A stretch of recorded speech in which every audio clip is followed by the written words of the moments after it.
वसुदेवसुतं देवं कंसचाणूरमर्दनं देवकी परमानन्दं कृष्णं वन्दे जगद्गुरुं। गुरुर्ब्रह्मा गुरुर्विष्णुः गुरुर्देवो महेश्वरः, गुरुः साक्षात् परब्रह्म तस्मै श्रीगुरवे नमः। अलंकापुरी पुण्यभूमी पवित्र, तिथे नांदतो ज्ञानराजा सुपात्र।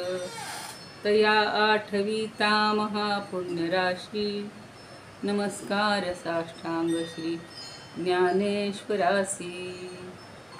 ज्ञानेश्वर महाराज की जय, पंढरीनाथ भगवान की जय। जय श्री कृष्ण, जय तू ज्ञानेश्वर। आपण 26वा अभंग आज घेणार आहोत। सर्व हरिपाठ आणि भागवत भक्तांना सादर वंदन। आज 23 तारीख 23 सप्टेंबर सोमवार, सगळ्यांना शुभेच्छा। 25 पर्यंत त्या दिवशी अभंग झालेले आहेत। 25व्या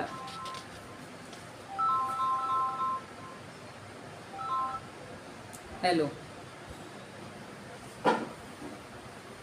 हॅलो ए बाळा, जरा खाली काकांना नेऊन दे, फोन घ्या मला। हां, परत आणून दे।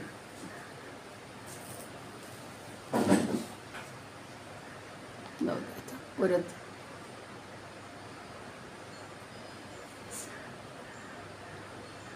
26वा अभंग म्हणूयात। एकतत्व नाम दृढ धरी मना, हरिसी करुणा येईल तुझी। ते नाम सोपे रे रामकृष्ण गोविंद, वाचेशी सद्गद जपा आधी। नामा परते तत्व नाही रे अन्यथा, वायाणिका पंथा जासी झणी। नामदेव ज्ञानदेव मौन जपमाळ अंतरी, धरुनी श्रीहरी जपे सदा। हरिमुखे म्हणा हरिमुखे म्हणा, पुण्याची गणना कोण करी। आता काय सांगतायत त्याचा अर्थ बघूया। एकतत्व नाम दृढ धरी मना। मागच्या एका अभंगामध्ये आपण 24व्या 7-3-5 दशकांचा मेळा पाहिलेला होता। वेगवेगळी तत्त्व अनेकांनी सांगितलेली आहेत, पण ती सगळी तत्त्व ही नाशवंत आहेत, या परमतत्वापासून निर्माण झालेली आहेत। आणि म्हणून ज्ञानदेव आता शेवटच्या टप्प्यात आपण आलेले आहोत। पुन्हा एकदा आपल्याला पक्क सांगतात की एकतत्व नाम धरी रे दृढ धरी मना। तर तू हे नाम हे एकच तत्व भगवत प्राप्तीचं साधन आहे किंवा तत्व आहे, आणि म्हणून हे पक्क ध्यानात ठेव। आणि त्याचा जप केल्यामुळं काय होईल? हरिसी करुणा येईल तुझी। तर तुझी करुणा हरीला येईल असं म्हणतायत। कारण काय की हे नाम सोपे रे रामकृष्ण गोविंद, हे नाव अतिशय सोपं आहे। कोणतं? रामकृष्ण गोविंद हे नाव अतिशय सोपं आहे। आणि ते कसं म्हणायचे? वाचेसी सद्गद जपाधी। सद्गद वाणीनं म्हणजे अगदी मनापासून हे नाम आपण बोलायचं आहे, घ्यायचं आहे। आणि रामकृष्ण गोविंद हे नाव घ्यायलाही खूप सोपं आहे। म्हणून अंतर सद्गदित म्हणजे कसं? अंतर मनानं अगदी आपल्याला जाणीव व्हावी, भगवंताबद्दल आदर आस्था करुणा निर्माण व्हावी। आणि अंतःकरणापासून सद्गदित होऊन, आपण म्हणतो ना, सद्गदित होऊन अगदी नाम घेतलं पाहिजे।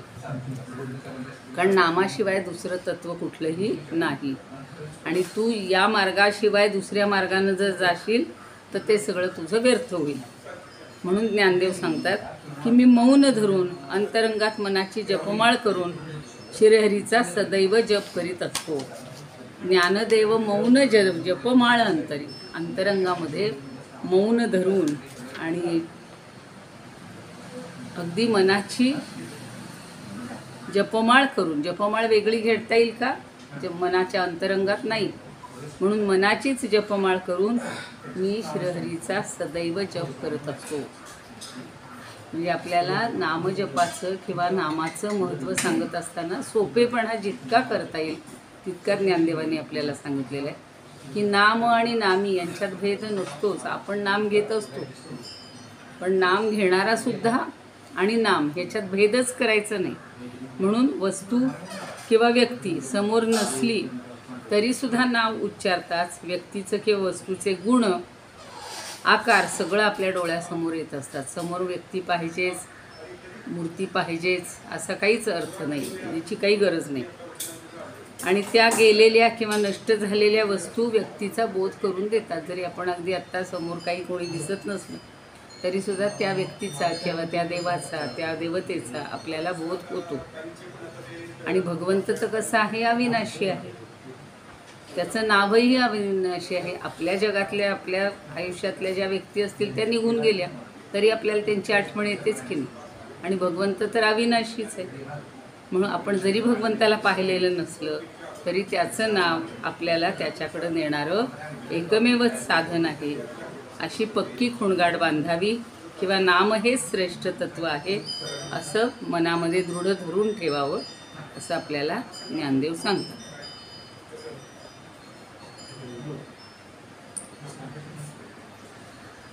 आता हरिमुखे म्हणा, हरिमुखे म्हणा असं ज्ञानदेव आपल्याला अभंगात प्रत्येक वेळेला सांगतात.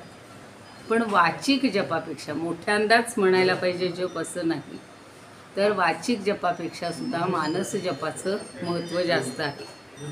मानस जप कसा, आधी आपलं अंतःकरण सद्गदित व्हायला पाहिजे. सद्गदित वाणीनं हा जप करायला पाहिजे. आणि वाणीला वळण लागल्यावर, छंद लागल्यावर मग हे एकतत्व नाम मनात दृढ धरून श्रीहरीला तुझी करुणा येईल. म्हणजे आपण मनामध्ये ते जर अखंड नाम घेत राहिलो तर श्रीहरीला आपली करुणा येईल. कारण नाम हे एकच तत्व आहे, परब्रह्म आहे आणि नामापेक्षा दुसरं तत्व नाही. नाम सोडून उगाचच अन्य मार्गाचा खटाटोप करायलाच नको. म्हणून ज्ञानदेव म्हणतात की अंतरात, मनामध्ये जपमाळ धरून सदा हरीचा जप करावा. आता कारण भगवान कसा आहे हो, भगवान अत्यंत करुणाघन आहे. करुणा कोणाची येते, तर जो आर्त आहे, दुःखी आहे, दीन दुबळा आहे आणि एवढ्यानंही भागत नाही, तर असा असून जो भगवंताला अनन्य भावानं शरण जातो त्याचीच करुणा येते. आपण पाहिलीत मागे पण उदाहरणं, प्रल्हादांनी सुद्धा खूप कष्ट झाले, दुःख झालं तरीसुद्धा आंतरिक तळमळीनं भगवंताला बोलवलेलं आहे, सतत त्याचं स्मरण केलेलं आहे. ध्रुव बाळ तसाच होता, द्रौपदी तशीच होती, शबरीसुद्धा तशीच, की सगळी आर्ततेनं त्याला बोलवायची रामाला. आणि म्हणून दीनवत्सल किंवा हा भगवंत कसा आहे तर आर्त बंधू आहे, आपला बंधू आहे आणि अतिशय कृपावंत आहे. अशा श्रीगुरूला किंवा एका भगवंताला करुणा केव्हा येते, कशामुळे येते, तर सदैव आपण त्याचं आठव किंवा स्मरण केलं तर आणि आर्ततेनं हाका मारल्या तर. आता कोणतरी म्हणालं की अगदी तिथे जाऊन जर खरी मनापासून तळमळीनं जर आपण हाक मारली तर देव कधीही येतो. आता ब्रह्मचैतन्य महाराज जे आहेत गोंदवलेकर, ते काय म्हणतात, सतत रामाला हाका मारा, त्याचं स्मरण करा. आता एक बाई खरं त्यांच्याकडे आल्या होत्या, खूप रडगाणं घेऊन आलेल्या होत्या, तक्रार सांगत होत्या आणि म्हणाल्या की मी खूप ठरवते, एवढं काम झालं की जप करू, तेवढं काम झालं की जप करू, नाम घेऊ, पण ती म्हणते काय कसलं काय, मला वेळच मिळत नाही, सवडच मिळत नाही. दिवसभराच्या कामाचा पाढा तिनं सगळा महाराजांना वाचून दाखवला. आणि मग महाराज म्हणाले, हे सगळं मला सांगण्यापेक्षा त्या रामालाच का नाही सांगत, मी काय करणार यात. सकाळी उठल्यावर दुधाला जाताना रामाला सांगायचं की रामा मी दुधाला जाते, रामा दूध आणलं, आता बघ दूध तापवते, आता चहा करते. प्रत्येक कामाच्या वेळी रामाला त्याचं नाव उच्चारून सांगायचं आणि मग रामाला तुमची करुणा येईल. तेव्हा तुकोबारायसुद्धा काय सांगतात बघा, कामामध्ये काम काही म्हणा राम राम, जाईल भव श्रम सुख होईल दुःखाचे. दुःखाचं रूपांतर सुखात होईल कधी, जर आपण काम नाम सतत घेत राहिलो तर. आणि म्हणून राम मनामध्ये असला पाहिजे, वसावा, घ्यावा, गावा, पाहावा, ऐकावा. म्हणून म्हणतात ना, राम गावा राम ध्यावा, राम जीवीचा विसावा. तर तो राम हा आपल्या जीवनाचा जीवीचा विसावा आहे. म्हणून ज्ञानदेव सुद्धा म्हणतात एकतत्व नाम. एवढं एकतत्व म्हणजे किंवा दुसऱ्या अभंगात एका म्हणतात, म्हणून अक्षर हे नाम नव्हे जाण केवळ ब्रह्म, नाम परब्रह्म वेदार्थी. वेदाच्या अर्थानं सुद्धा नाम हेच परब्रह्म आहे. वेदाला सुद्धा सांगता आलेलं नाही नेमकं काय आहे. म्हणून एकतत्व नाम असं जर सारखं आपण म्हटलं, जीवानं आपल्या कल्याणासाठी मनात दृढ धारणा करून वाणीनं घेतलेलं नाम अगदी मनापर्यंत पोचलंच पाहिजे. जसं आपलं औषध घशाखाली जातं, लागू पडलं तरच परिणाम करतं, तसंच नामाचं सुद्धा वाणीबरोबर मनानंही नामाचंच फक्त चिंतन केलं, भगवंताचंच चिंतन केलं, गुरूंचंच चिंतन केलं तर गुरूंचं चिंतन तिथं नाम, जिथे नाम तिथे श्री गुरु, तिथेच भगवंत. कारण गुरुर ब्रह्मा गुरुर विष्णू म्हटलेलं आणि असंच सांगितलं. हे बरोबर आहे की नाही? हो. मग मनानं चिंतन होण्याचा उपाय संत संगती. म्हणून संत संगतीने सतत आपल्या मनामध्ये रामाचं किंवा आपल्या भगवंताचं नाव घ्यावं वाटेल. आणि सतत दुसऱ्यांकडून चांगलं ऐकल्याशिवाय, गुरूंकडून ऐकल्याशिवाय, श्रवणाशिवाय चिंतन होणारच नाही. म्हणून ते सांगतात एकतत्व नाम. या अभंगात ज्ञानेश्वर महाराज म्हणतात की नाम मनात दृढ धरून ठेवा. आणि वाणीनं जरी नाम घेतलं तरीसुद्धा अवघडच आहे. म्हणून मनापर्यंत ते पोचलं पाहिजे. मनापर्यंत जेव्हा आपल्या नामाचा हे राहील, आशय राहील, जसं मगाशी सांगितलं की घशाखाली औषध गेलं तरच त्याचा परिणाम होतो, तसं एकनाथ महाराज म्हणतात, नाम घेता हे वैखरी, चित्त धावे बाहेरी, कैसे होते स्मरण, स्मरणा माझी विस्मरण. आणि म्हणून तुकाराम महाराज पण म्हणतात, परमात्मनिष्ठा परवडी, अखंड मनाची मोडी, मोडी पाडी, उसंत घेवो नेदी अर्धघडी, स्मरण निरवडी मन राखे. या चंचल मनाला दृढ धरायचं असेल, दृढ राहावं कसं त्या मनानं, तर भगवंताजवळ काही जण तक्रार करतात. काय म्हणतात? एकविध वृत्ती न राहे अंतरी, स्मरणीचं हरी विस्मृती हो.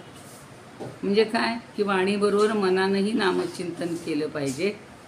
आता गीतेत पण भगवंत सांगतात, मन्मना भव मद्भक्तो मद्याजी मान नमस्कुरु, किंवा मय्येव मनाधत्स्व मयी बुद्धी निवेशय. सगळं तू माझ्या ठिकाणी ठेव असं भगवंत सांगतात. आणि आपलं चित्त शुद्ध होण्यासाठी, मनाला शांतता मिळण्यासाठी किंवा स्थिरता मिळण्यासाठी सतत नामस्मरणाकडे प्रवृत्ती करायची. म्हणजे सतत अभ्यास पाहिजे. आणि सत्संगती आणि सत्शास्त्र श्रवण या दोन गोष्टी जर केल्या तर आपल्याला मनाला हे मनात वेगवेगळे विक्षेप वगैरे काही येणार, दोष येणार नाही. म्हणून म्हणतात, एकविध आम्ही न धरू पालट, न सांडी वाटे सापडेल.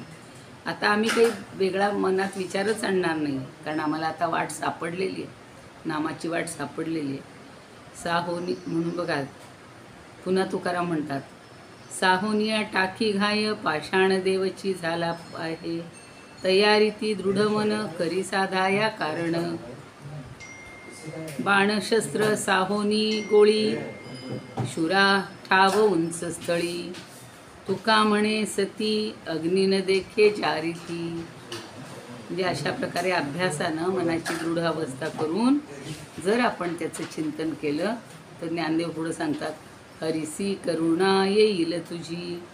कारण तो करुणा सागर आहे, त्याला पुन्हा पुन्हा करुणा. ती काय यावयाची? तर पांडुरंग माझा कृपेचा सागर, भरला अपार अपरंपार जलसिंधू. आणि हरी जरी कृपेचा सागर असला तरी त्याची कृपा सर्वांच्या प्रतीतीला येत नाही. आजच बघा एक उदाहरण छान सांगितलं, तुम्ही ऐकलं असेल. एकदा विवेकानंद जहाजामध्ये बसले किंवा बोटीमध्ये बसले आणि त्यांना प्रवासाला जायचं होतं. बोट गच्च भरलेली होती. तर एकदम त्यांना आवाज त्यांच्या गुरूंचा आला, रामकृष्णांचा आला की नरेंद्र, तू पहिला खाली उतर आणि या बोटीनं जाऊ नकोस. तर ते म्हणतात, अहो इतके लोक नाही म्हणे, पहिला तू खाली उतर. आणि लगेच त्यांना गुरूंचा जो शब्द आहे तो इतका आठवला आणि इतका भावला की ते त्या क्षणी खाली उतरले आणि थोड्याच वेळात पुढे ती बोट गेली आणि ती पूर्ण बोट बुडली. सगळे प्रवासी त्यात बुडून गेले बोटीसह. मग विवेकानंदांना खूप वाईट वाटलं. ते म्हणाले, गुरुवर्य, तुम्हाला माझ्याबद्दल एवढं प्रेम वाटलं, तुम्ही मला उतरवलं आणि तुम्हाला बाकीचे लोक मरून गेले त्यांच्याबद्दल काहीच दुःख नाही का झालं? तुम्ही तर म्हणतात ना, जगात सगळ्यांमध्ये देव भरून राहिलेला आहे आणि सर्वाभूती एकच परमेश्वर आहे. मग तुम्ही मला फक्त मला का हाक मारली? त्याचं त्यांनी दिलेलं उत्तर मला फार आवडलं. रामकृष्ण म्हणतात, अरे नरेंद्र, मी तुझ्या अगोदर सगळ्यांना ओरडून सांगत होतो, सगळ्यांनी उतरा, या बोटीतून जाऊ नका, पुढे धोका आहे, ऐका ऐका माझं, उतरा सगळेजण. पण म्हणे तो आवाज फक्त तुला ऐकू गेला, कारण तुझं अंतःकरण शुद्ध आहे ना. त्यांच्या अंतःकरणात मीपणा होता. मी कोण आलो कुठला सांगायला? मला कधी त्यांनी पाहिलेलं नाही आहे आणि त्यामुळं आणि माझा आवाजही कधी ऐकलेला नाही, त्यामुळे त्यांचा माझ्यावर विश्वास नाही बसला. त्यांना ते ऐकूच गेलं नाही. आत्ता जे म्हणतात की हरीची करुणा येईल तुझ्या, हरीला करुणाची करुणा येते. जो आपल्या मनामध्ये हरीला सतत ठेवत असतो त्यालाच येत असते. आणि म्हणून हा भगवंत कसा आहे, अतिशय कृपाळू आहे. जे अभिमानी आहेत, अहंकारी आहेत, द्वेषी आहेत, त्या अनन्य भक्तांचा त्याला कधीही हे येत नाही, ठाव येत नाही. म्हणून तू माझं ऐक असं ते पुन्हा पुन्हा त्याला बजावून सांगतात. कारण का की पुढचे बघा, पुढचे चरण आहे, नामापरते तत्व नाही रे अन्यथा, वाया आणि का पंथा जासी जणी. अरे नामाशिवाय दुसरं तत्वच नाही आहे, महत्त्वाचं नाहीच आहे. आणि तू जर दुसऱ्या कुठल्या पंथाने गेलास, दुसऱ्या मार्गाने गेलास तर तुझं नुकसान होईल. म्हणून ज्ञानदेव सांगतात की मौन जपमाळ अंतरी, माझ्या अंतरंगात मौन हीच जपमाळ आहे. आणि म्हणूनच श्रीहरी जपे सदा, म्हणून मी श्रीहरीचं सतत जप करत असतो, सतत त्याला आळवत असतो. असं ते बजावून त्याला मनापासून सांगतायत प्रत्येक भक्ताला की तुम्ही आता जर मनापासून जप केला, मनापासून हरीला बोलावलं तर हरीसी करुणा येईल तुझी. तुमची करुणा हरीला येईल, पण तुम्ही मात्र ते नामस्मरण सारखं करायला पाहिजे. तुमच्या मनामध्ये त्याच्याबद्दल अजिबात संशय शंका काहीही येतं कामा नये. असं इतकं तळमळीनं, इतकं अगदी आवर्जून सांगतायत, तर ते आपल्याला आता समजायला पाहिजे. पुढे काय म्हणतात बघा, जसं काही माऊलींनीच काही अभंगातून सांगितलेलं आहे. उपजलिया बाळकासी नाव नाही तयापासी, ठेविलेनी नावेसी ओ देत उठी. लहान मुलाची उदाहरणं तर ज्ञानदेवांना फार आवडतात. ते म्हणतात लहान मुलाला जन्मता काहीच नाव नसतं, आपण नंतर त्याचं एक नाव ठेवतो 12व्या दिवशी, पुढे 6 महिन्यांनी, आणि मग ते नाव बोललं की ते लगेच ओ द्यायला लागतं. तर ते इतकं निष्पाप बालक असतं. तसं संसारात कंटाळलेल्या लोकांनी परब्रह्मानं आपल्याला ओ द्यावी म्हणून वेदांना विनंती केली आणि तेव्हापासून वेदांनी परब्रह्म ओ देईल ते म्हणून ओंकार हे नाव ठेवलं बघा. ओम हे नाव लोकांना सांगितलं. आणि ब्रह्माची परोक्षता नाही शिवावी, म्हणजे ब्रह्म हे आपल्यामध्येच आहे, ऐक्य रूपाने आहे, भेट व्हावी त्याची. आणि म्हणून वेदांनी ओम तत्सत असा मंत्र आपल्याला दिलेला आहे. आणि या एका मंत्राने कौतुकानं आपण हात मारायला लागलो की लगेच इंद्रियांना न कळणारं ब्रह्मसुद्धा साक्षात पुढं येऊन उभं टाकतं. मग आकाशाला आश्रय आकाशच असतं. तसं ओम तत्सत या नामाचा आश्रय परब्रह्मच आहे. आता कोणी ओम तत्सत म्हणतील, कोणी राम म्हणतील, कोणी श्रीकृष्ण म्हणतील, रामकृष्ण हरी म्हणतील. पण भगवंतांनी ठेवलेली जी नावं आहेत, भगवंतांनी ठेवलेली जी नावं आहेत आणि भगवंत यात कोणताच फरक नाही. नाव आणि भगवंत एकच आहेत. आपण नामापरते तत्व नाही रे अन्यथा म्हणून सांगतायत. नाम आणि नामी हा वेगळा नाहीच आहे. नामतेची रूप, रूपतेची नाम, अशा दृढ निश्चयानं नाम घ्यायला पाहिजे आणि त्याशिवाय हरीला करुणा येणार नाही. म्हणून माऊली पुन्हा म्हणतात की अरे मना, रामकृष्ण गोविंद हे नाव घ्यायला तर अति सोपं आहे. ओम तत्सत म्हणण्यापेक्षा सुद्धा सोपं आहे. त्यासाठी कष्ट करावं लागत नाहीत.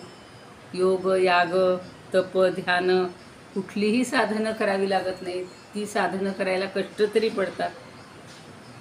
किंवा जिभेनं सारखं बोलायचं म्हणलं तरी कष्ट पडतो. त्याऐवजी नामशब्द जर ती बोलेल तर ते सोपं आहे. लाभ त्याचा नामधारकालाच मिळणार आहे. आणि म्हणून साधनांचा विचार करण्याच्या दृष्टीनं वाणीनं नाम घ्यायला तू लाग.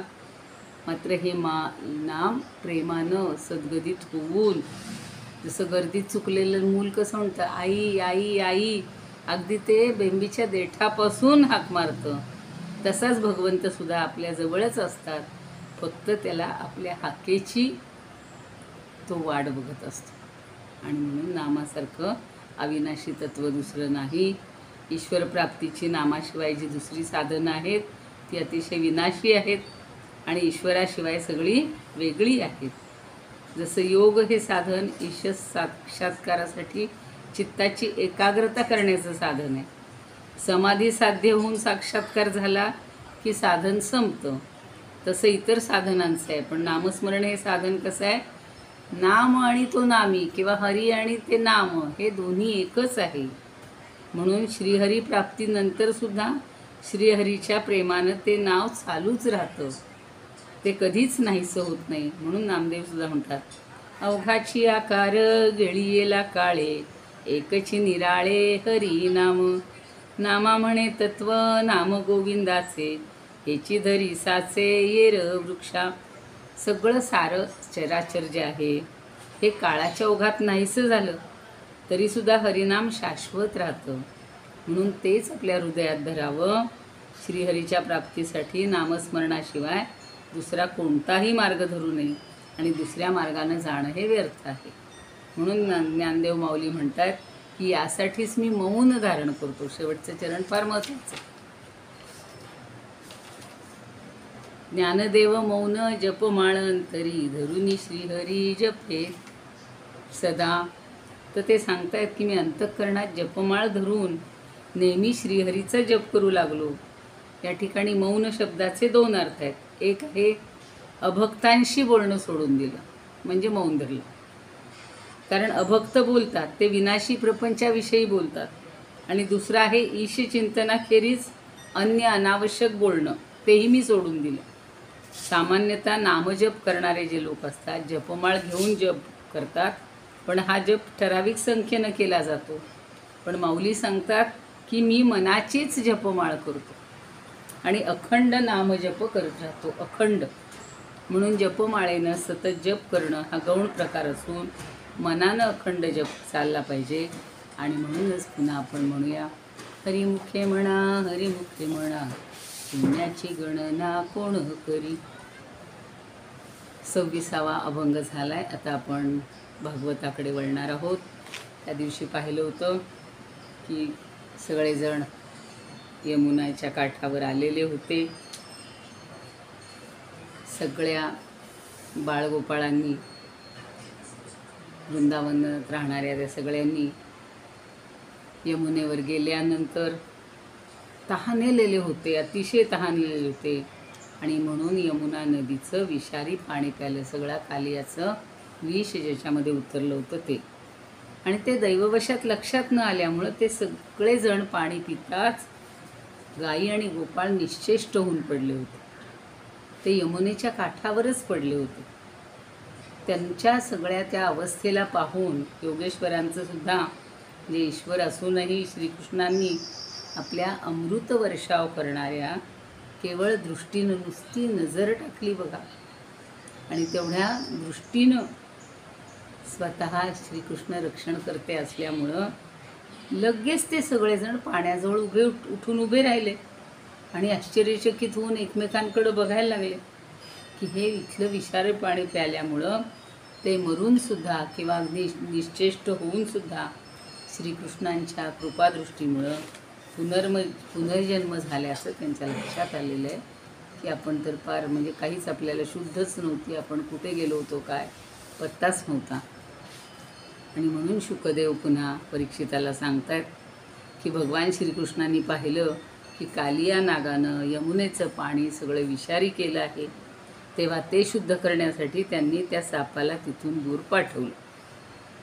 आता कसं झालं आहे बघा की यमुनेच्या खोल पाण्यात राजा विचारतो की ब्रह्मन, यमुनेच्या खोल पाण्यात भगवान श्रीकृष्णांनी त्या सर्पाचं दमन कसं केलं? दूर पाठवलं एका शब्दात कळलं होतं, पण त्याची उत्सुकता होती की असं कसं त्याचं दमन केलं, त्याच्यावर नियंत्रण कसं आणलं, आणि तो जलचर नसूनही पुष्कळ काळ पाण्यात का आणि कसा राहिला? नाग खरं असे याच्यामध्ये राहत नाहीत पाण्यामध्ये. आणि पुन्हा असं विचारतात की स्वेच्छेनुसार वागणाऱ्या अनंत भगवानांनी गोपाल रूपानं ज्या दिव्य लीला केल्या त्या लीलामृताच्या सेवनानं कोण कोण बरं तृप्त होऊ शकेल? तर आता शुक सांगतात की यमुना नदीत कालिया नागाचा डोह होता, त्यातील पाणी विषाच्या उष्णतेनं उकळत असायचं, विषामुळं बरं का. एवढंच काय, त्याच्यावर उडणारे पक्षीसुद्धा होरपळून त्यात पडून जायचे, म्हणजे मरून जायचे बिचारे. मग त्या विषारी पाण्याच्या लाटांवरून त्यातील लहान लहान तुषार घेऊन वाहणारा वारा जेव्हा बाहेर यायचा तेव्हा त्याच्या स्पर्शानुसुद्धा, वाऱ्याच्या आलेल्या झुळकीनंसुद्धा काठावरची झाडं आणि प्राणी मरून जायचे. इतकं तीव्र विष होतं त्या कालियाचं. आणि भगवंतांचा अवतारच कशासाठी होता?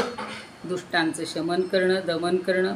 आणि त्यांना पाहिलं की विषाचा वेग हा प्रचंड असूनसुद्धा ते त्याचं बलस्थान आहे, आणि त्यामुळं ती लक्षात आलं त्यांच्या की ही यमुना ही नदी दूषित झालेली आहे. म्हणून श्रीकृष्णांनी आपल्या कमरेला शेला बांधला, घट्ट बांधला. एका अतिशय उंच अशा कदंबाच्या वृक्षावर ते चढले आणि दंड थोपटून त्या विषारी पाण्यात त्यांनी उडी मारली. बघा आता तेवढं धाडस आहे. असा काही तो फार मोठा नाही आहे, 7-8 वर्षाचा आहे. आणि मग सापाच्या विषामुळं यमुनेचं पाणी पहिल्यापासूनच उकळत होतं, त्यावर लाल पिवळ्या रंगांच्या अत्यंत लाटा उसळत होत्या. भगवंतांनी उडी मारल्यामुळं ते पाणी आणखीनच उसळलं, कारण जोराची उडी मारली. आणि त्यावेळी ते पाणी इकडं तिकडं 400 हात लांबपर्यंत पसरलं. पण स्वतः भगवंत एवढे अनंत बलशाली आहेत, त्यांच्या बाबतीत हे काहीच आश्चर्य नव्हतं.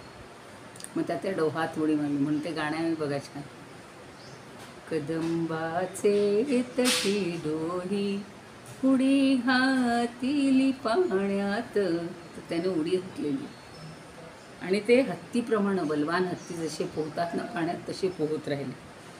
त्यावेळी त्यांच्या हाताच्या आपटण्यानं मोठा मोठा आवाज व्हायला लागला. आणि कालियानं तो आवाज ऐकला.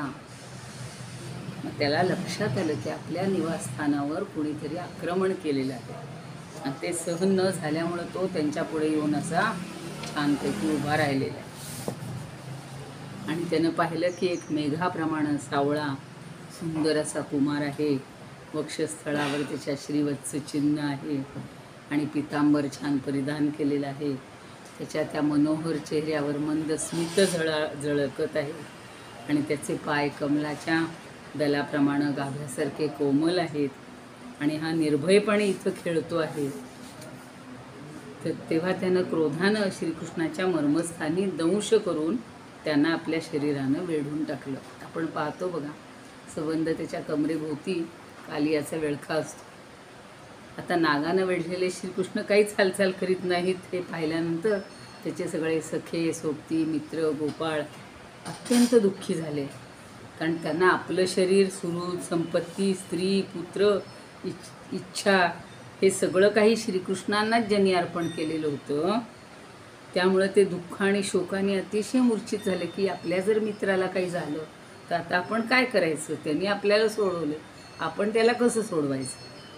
आणि त्यामुळं गाई वासरं सगळे बैलसुद्धा सगळे हंबरडा फोडून रडायला लागले आणि भयभीत होऊन जणू काही रडत श्रीकृष्णांकडं एकटक पाहत राहिले. बरं, मग इकडं काय झालं, व्रजात म्हणजे गोकुळात, गोकुळ म्हणजे आता ते वृंदावनात आले ना, आकाश शरीर या तिन्हींमध्ये काही असे अपशकुन व्हायला लागले आणि लवकरच एखादी अशुभ घटना घडणार असंही समजायला लागलं. मग नंद वगैरे गोपांनी ते अपशकुन पाहिले आणि बलरामाखेरीज श्रीकृष्ण गायी चारण्यासाठी गेलेला आहे हे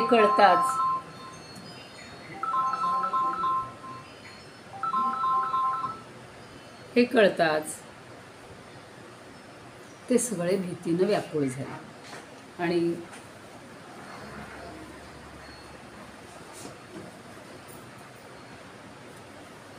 ते भगवंताचा प्रभाव जाणत नव्हते आणि म्हणून ते अपशकुन पाहून त्यांच्या मनात आलं की श्रीकृष्णावर मरणप्राय संकट कोसळलेलं आहे.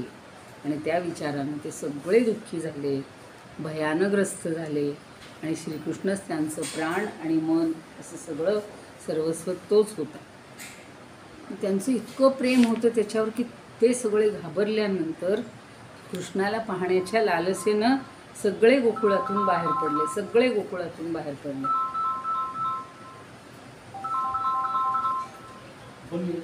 तिकडे नेऊन दे, खाली नेऊन दे मगासारखंच, आता झालंय माझं काम. आणि श्रीकृष्णच त्यांचं प्राण होतं, मन होतं आणि म्हणून ते सगळेजण गोकुळातनं बाहेर पडले. आणि भगवान कृष्णाचं दुसरं रूप असे जे बलराम, त्यांनीसुद्धा पाहिलं की सगळे लोक व्याकुळ झालेले आहेत, पण त्यांना मात्र हसू यायला लागलं. का बरं, की ते काहीच बोलले नाहीत आणि त्यांना आपल्या भावाचा प्रभाव माहिती होता, हा काही साधासुद्धा छोटा भाऊ नाही आहे. म्हणून तेही आपल्या श्रीकृष्णाला सगळे शोधायला लागले. वाटेतच त्यांना भगवंताची चिन्ह दिसली आणि यमुनेच्या तीरावर ते जायला लागले.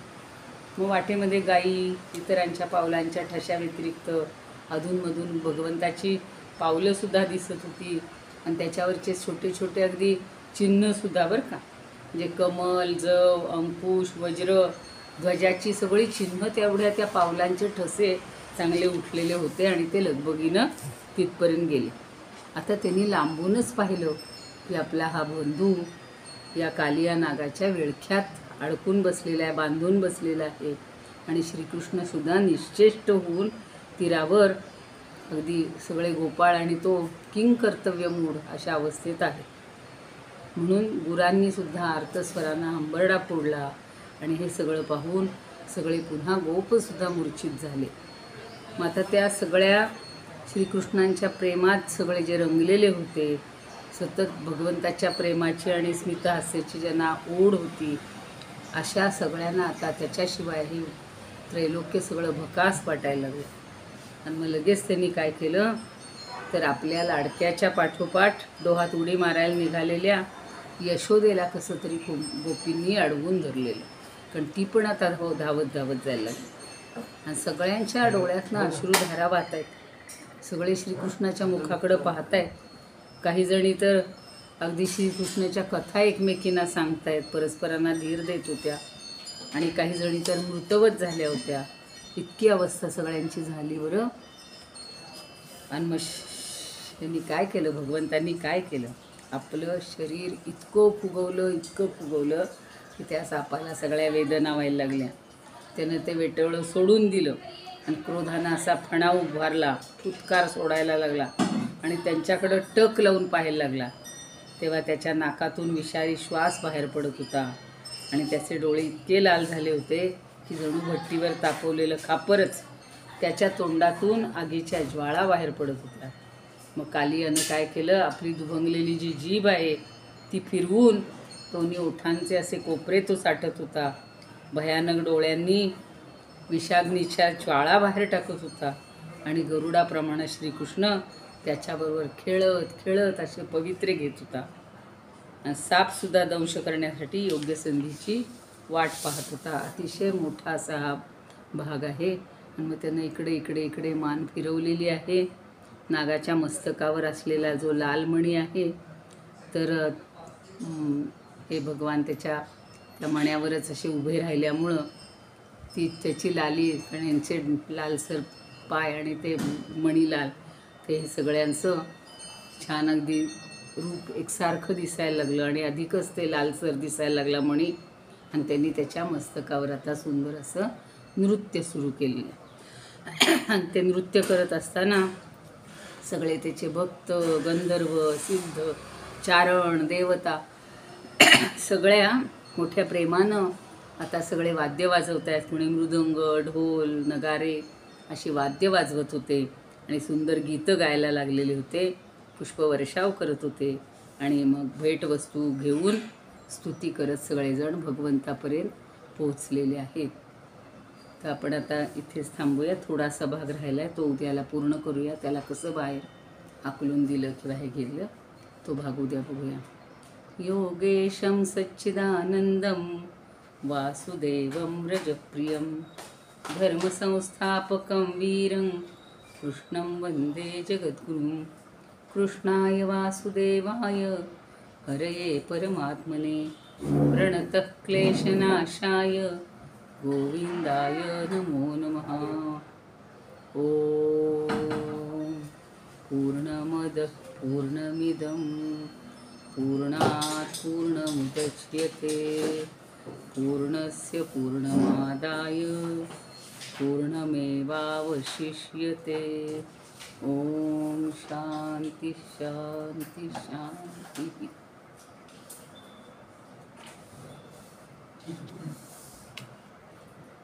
धन्यवाद.